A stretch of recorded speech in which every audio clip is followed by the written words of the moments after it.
Les travaux de cette 14e session extraordinaire du Conseil des ministres de l'Union des États d'Afrique centrale, présidée par le ministre Alamine Ousmane Meh du Cameroun, se déroulent dans les locaux de la Banque des États de l'Afrique centrale à Douala, en prélude à la conférence elle aussi extraordinaire des chefs d'État de la sous-région prévue le 18 août 2021 prochain. Au cours des travaux, l'analyse de la situation macroéconomique effectuée par des experts révèle que tous les États subissent les effets de la pandémie Covid-19,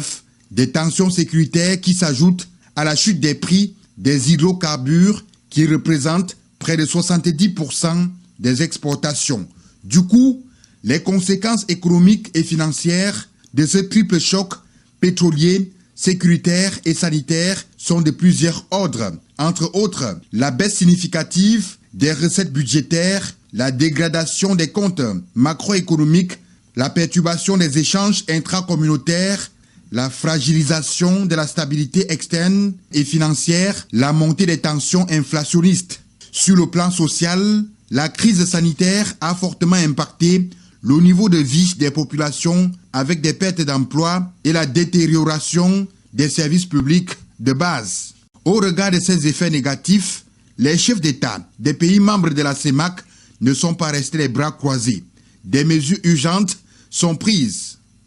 Je voudrais d'ores et déjà féliciter l'ensemble de nos États pour la maîtrise à ce stade de la pandémie et pour les efforts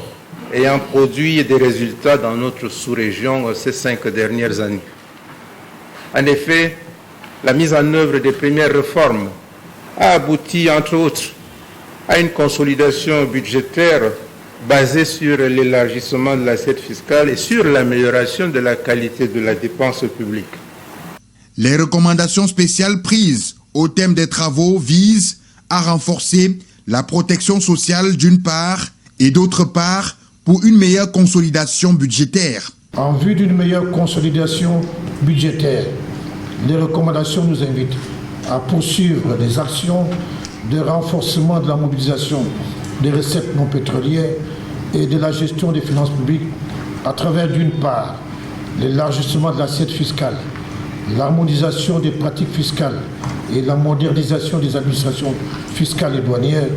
avec un accent particulier sur la modernisation du système d'imposition et le paiement des impôts et taxes et d'autre part